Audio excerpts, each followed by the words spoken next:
जिस तरह पीटीआई के लोंडे लपाड़ों ने मशहूर कर दिया। शेखुल हदीस तो एक मोहल्ले में उतने पागल कुत्ते नहीं है कि जिनको कमेटी वाले मार देते हैं, उतने शेखुल हदीस पाकिस्तान में घूमते फिर रहे हैं। 4 हदीसें जो पढ़ लेते हैं उनको शेखुल हदीस लिख देते हैं। हक के मामले में ये नबियों वाली जो अखलाक नबूवत है ना, अल्लाह ताला ने इसका कुछ हिस्सा मुझे दिया है। बिस्मिल्लाहिर्रहमानिर्रहीम, अस्सलाम वालेकुम। आपने देखा और सुना, दावा करना कि मुझे अखलाक नबूवत में से कुछ हिस्सा मिला है, और ज़बान कैसे इस्तेमाल करना, सियासी पार्टी के वर्कर्स के लिए लोंडे लपाड़े और शेखुल हदीस के लिए कुत्ते की नौज़बिल्लाह मिसाल देना, कितनी बड़ी बद अखलाकी का ये मुज़ाहरा कर रहा है। एक तो झूठा शख्स ये, झूठों पर अल्लाह की लानत है। शेखुल हदीस बहुत कम होते हैं। फैसलाबाद में मेरी रिहाइश है। फैसलाबाद में तकरीबन कोई 10 से 12 शेखुल हदीस होंगे बस। हर मदरसे में शेखुल हदीस नहीं होता। हज़ारों मदारिस सिर्फ हिफ्ज़ के हैं या नाज़रा के, उसमें शेखुल हदीस नहीं होता। शेखुल हदीस उस मदरसे में होता है जिसमें तमाम किताबें पढ़ाई जाती हैं दरस निज़ामी की, अव्वल से लेकर आखिर तक। वो शख्स जो हदीस पर महारत रखता हो और उसके साथ मिशकात, नसाई, इब्न माजा, तिरमिज़ी, दीगर हदीस की किताबें पढ़ा के फिर बुखारी मुस्लिम पर उसको अबूर हासिल होता है, उसे फिर कहते हैं शेखुल हदीस। जैसे हमारे उस्ताद मरहूम ग़ुलाम हैदर नक्शबंदी साहब, जब हमें वो बुखारी पढ़ा रहे थे तो ये 19वीं मरतबा पढ़ा रहे थे। पढ़ी पता नहीं कितनी मरतबा होगी। ज़ाहिर है जब एक हदीस को पढ़ाना है, एक किताब को पढ़ाना है तो कई मरतबा पहले पढ़ना पड़ता है। तो 19वीं मरतबा वो हमें बुखारी पढ़ा रहे थे, इसलिए उनका लक़ब उनको दिया जाता है शेखुल हदीस। तो ये फैसलाबाद में मेरे अंदाज़े के मुताबिक 10 से 12 लोग होंगे जिन्होंने हदीस को पढ़ा और बहुत ज़्यादा मेहनत की, तो वो शेखुल हदीस बने। तो हर आलिम शेखुल हदीस नहीं होता। एक तो इसने झूठ बोला और दूसरी तौहीन की है, उन मुहद्दिसीन को तौहीन की जो नबी सल्लल्लाहु ताला अलैहि वसल्लम के फरामीन पढ़ते हैं, सुनते हैं, सुनाते हैं। सामने आपने बुखारी मुस्लिम रखी हुई है। बुखारी मुस्लिम के एक्सपर्ट को शेखुल हदीस कहते हैं, जो पढ़ते हैं, पढ़ाते हैं, सुनते हैं, सुनाते हैं। नबी सल्लल्लाहु ताला अलैहि वसल्लम का फरमान, नद्दरल्लाहु अब्दन समिअ मक़ालती, अल्लाह तबारक व तआला उस शख्स को तरोताज़ा रखे जिसने मेरी बात को सुना, उसकी हिफाजत की, उसको याद किया, आगे पहुँचाया। अल्लाह के महबूब सल्लल्लाहु ताला अलैहि वसल्लम दुआ दे रहे हैं, जिसने मेरी बात को सुना, याद रखा, आगे पहुँचाया, अल्लाह उसको तरोताज़ा रखे। बिलउमूम तो हर मुसलमान के लिए दुआ है कि जो मुसलमान नबी अलैहिस्सलाम की बात को सुने, उस हदीस को याद करे, मौका माल मिलते दूसरों को पहुँचाए, तो ये दुआ उसको मिलेगी। लेकिन इसके ज़्यादा हकदार कौन है? शेखुल हदीस, कि सारा दिन उनका काम यही होता है, हदीस को पढ़ना, पढ़ाना, सुनना, सुनाना, महफिल में जाना, अहादीस लोगों को बतानी। ये उनकी शान है कि अल्लाह तबारक व तआला ने उनकी ये ड्यूटी लगाई है कि वो नबी अलैहिस्सलाम के फरामीन को याद रखते हैं, लोगों तक पहुँचाते हैं। और अल्लाह के नबी सल्लल्लाहु ताला अलैहि वसल्लम ने ऐसे लोगों को दुआ दी है।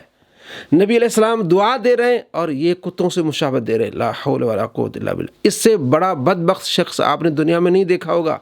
कितना बुग़्ज़ है इसके दिल में उलमा का, शेखुल हदीस का, मुहद्दिसीन के बारे में इस तरह की ज़बान को इस्तेमाल करता है। वो कौन मुहद्दिसीन? जो कुरान हदीस पढ़ा रहे। इस सामने इसने बुखारी मुस्लिम रखी हुई है। वो शेखुल हदीस बुखारी मुस्लिम के एक्सपर्ट होते हैं, जिन्हें सारी ज़िंदगी बुखारी मुस्लिम पढ़ना, पढ़ाना, नसाई, इब्न माजा, दीगर अहादीस की कुतुब पढ़ाना और लोगों को बताना, उनका ये काम होता है। अल्लाह ने उनकी ड्यूटी लगाई होती है, यानी कि अल्लाह तबारक व तआला की तरफ से उन्हें ये इनाम मिलता है कि वो ये काम कर रहे होते हैं। तो उनकी तो इज़्ज़त करनी चाहिए। ये क्या कर रहा है? उनको इस तरह की यानी ज़बान इस्तेमाल कर रहा है। आपको मालूम होना चाहिए कि कितना बड़ा ये बदबख्त, बद अखलाक शख्स है। नबी सल्लल्लाहु ताला अलैहि वसल्लम को ऐसे शख्स पसंद नहीं थे।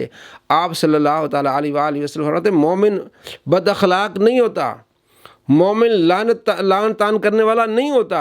ये सामने किताबें रख के लोगों को ये तबलीग कर रहा है, ये बता रहा है। मेरे दोस्तों, जो इसके साथी बन जाते हैं, जो इसके सुनने वाले बन जाते हैं, उनके अखलाक में भी यही बात आ जाती है, क्योंकि सोहबत असर रखती है। अच्छे लोगों को अच्छा साथी बनाएं।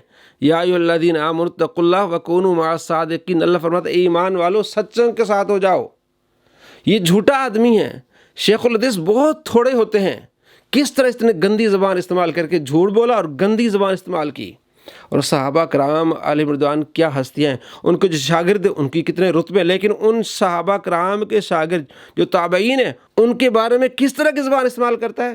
उन ताबईन पर तमाम मदीने वाले लोग मुत्तफिक थे कि ये बड़े नेक लोग हैं اور اس پر بھی متفق تھے کہ ان کی حدیث قبول نہیں کی جائے گی کیونکہ چڈو نے. نعوذ باللہ چڈو. آپ دیکھ لیں پنجابی اور اردو زبان کی کوئی بھی لینگویج کی کتاب اٹھا لیں آپ, چڈو کا معنی ہے زانی, حرامزادہ, یعنی بدترین لفظ چڈو ہے. یہ صحابہ کرام علیہ رضوان کے شاگردوں کے بارے میں ایسا کہتا ہے. حالانکہ یہ لوگوں کو بتا رہا ہے کہ امام مسلم نے صحیح مسلم میں یہ لکھا ہے کہ محدثین جو ہے ان صحابہ کرام علیہ رضوان کے شاگردوں سے حدیث نہیں لیتے تھے جو صرف عبادت گزار تھے, کیونکہ وہ حدیث میں ایکسپرٹ نہیں تھے, ان سے حدیثیں نہیں لیتے تھے. جو ایکسپرٹ تھے تابعین ان سے حدیثیں لیتے تھے. تو اس نے کہا ان سے اس لیے حدیثیں نہیں لیتے تھے, کوئی چڈو تھے. نعوذ باللہ من ذالک. امام مسلم یہ نہیں کہا. امام مسلم تو ان کی تعریف کر رہے ہیں کہ وہ عبادت گزار تھے, عبادت پر ان کا فوکس تھا, حدیث میں ماہر نہیں تھے, اس لیے ان دوسرے دیگر تابعین سے احادیث نہیں لی گئیں. اور اس نے اپنی اخلاق کا جو بد اخلاقی کا مظاہرہ کرتے ہوئے صحابہ کرام علیہ رضوان کے شاگردوں کو گالی دی. تو گالی دینے والا مسلمان فاسق ہوتا ہے, فاجر ہوتا ہے. تو اس کی صحبت میں آ جاتے ہیں, آپ ان سے پوچھ لیں وہ کس طرح کی زبان استعمال کرتے ہیں. جو اس کی صحبت میں آ چکے ہیں وہ رات کو سونے سے پہلے غور کریں, اپنا محاسبہ کریں کہ ہم اس کو سننے سے پہلے ہماری طبیعت کیسی تھی, ہمارا اخلاق کیسے تھا, اور اس کو سننے کے بعد ہماری طبیعت میں بگاڑ کیسے آیا. آپ اپنا خود محاسبہ کریں. آپ نے جان دینی رب کو. آپ مرزے کے مرید نہیں ہیں, اس کے غلام نہیں ہیں. آپ یہ دیکھیں کہ آپ کا اخلاق بگڑ رہا ہے یا آپ کا اخلاق اچھا ہو رہا ہے. خود آپ فیصلہ کریں گے. جو آدمی اس طرح کی زبان استعمال کرے اور جو اس کے فالورز اس طرح کے بن جائیں تو آپ مجھے بتائیں وہ کامیاب ہوں گے. اس نے لوگوں کو تعلیم دی ہے کہ جناب سوشل ایکسپیریمنٹ کریں, جا کے لوگوں سے پوچھیں کہ نبی مر گیا, نعوذ باللہ من ذالک, اس طرح کی, اور جا کے اس کے شاگرد وہ ایکسپیریمنٹ کرتے ہیں نبی مر گیا. یہ بدتمیزی بد اخلاقی نہیں. اور اس نے کہا کہ اگر آپ کسی مسلمان کو ایک عرب بھی دو وہ نبی علیہ السلام کو گالی نہیں دے گا. میں اکثر یہ بات کرتا ہوں کہ آپ دنیا میں کسی گناہگار سے گناہگار شخص کو جو کلمہ پڑھنے والا ہو اس کے سامنے آپ 1 ارب روپیہ بھی رکھ دیں اور کہیں گے 1 ارب لے لو, اور وہ غریب ہو, فاقہ کش ہو, ایک دفعہ نبی علیہ السلام کو گالی دے دو, کبھی نہیں دے گا. چلو پیسے لے لو, تینوں ہور پیسے دینا میں, جننے تسی کہو اپنے نبی نو ایک گال کٹ دو. ایکسپیریمنٹ کر رہے ہیں کہ ہمارے بابا جی نے کہا کہ ایک عربی دو گے وہ گالی نہیں دیں گے. لوگوں کو کہہ رہے ہیں کہ تم نبی کو گالی دو ہم تمہیں پیسے دیتے ہیں. نعوذ باللہ من ذالک. کیا یہ شخص مسلمان ہوگا جو لوگوں کو کہہ رہا ہے کہ نبی کو گالی دو؟ اور اس کی ویڈیو کے نیچے یہ صابر کریمی شخص ہے, غالباً سیالکوٹ کا, اس کا صابر کریمی اس کا چینل ہے.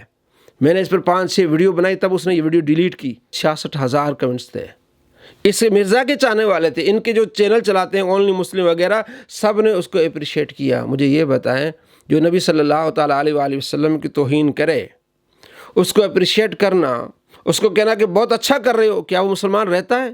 خود علماء سے جا کے پوچھیں اس کا ایمان کہاں برباد ہو جاتا ہے. تو میرے بھائی اس کے پیچھے جانے والے جتنے بھی اپنے ایمان کی فکر کریں, مرنے سے پہلے غور کریں کہ ہم کس کو سن رہے ہیں اور ہمارے اخلاق کس طرح بگڑ رہے ہیں, اور ہم نبی صلی اللہ تعالیٰ علیہ وآلہ وسلم کی گستاخیاں کر رہے ہیں اور مرزے کا دفاع کر رہے ہیں جو نبی صلی اللہ تعالیٰ علیہ وآلہ وسلم کی گستاخی کرے. اور انبیاء علیہ السلام کو یہ کہے کہ یہ پیشاب, نعوذ باللہ, پیشاب نہیں روک سکتے, نبی تو شے کو نہیں ہے. تو میرے دوستو اپنے ایمان کی فکر کریں. قیامت میں آپ کو مرزا کام نہیں آئے گا, قبر میں آپ کو مرزا کام نہیں آئے گا, نبی کام آئیں گے, اللہ کے رسول کام آئیں گے. جن نبیوں کے بارے میں تم یہ بات کرو گے, جب قبر میں تم سے پوچھا جائے گا ما کنت تقول فی ھذا الرجل, اس ہستی کے بارے میں تو کیا کہا کرتا تھا, تو کیا کہے گا؟ یہ تو شے کوئی نہیں ہے, یہ تو پیشاب نہیں روک سکتے.